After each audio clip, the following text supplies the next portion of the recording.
Hello guys, in this video I'm gonna show you how to strip the ball in college football 27.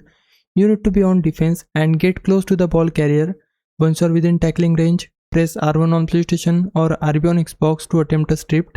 Timing is very important when using the strip ball mechanic. It's most effective when another defender is already wrapping up the ball carrier or when you're approaching from the side or behind. Trying to strip the ball while you're the only defender can give up extra yards if the attempt fails. Keep in mind that strip attempts don't guarantee a fumble. Players with higher carrying ratings are much better at protecting the football, so you'll have a better chance of forcing fumbles against tired players or weaker ball carriers. It's also a good idea to mix strip attempts with normal tackles. Spamming the strip button every play can cause missed tackles and allow the offense to break free for big gains.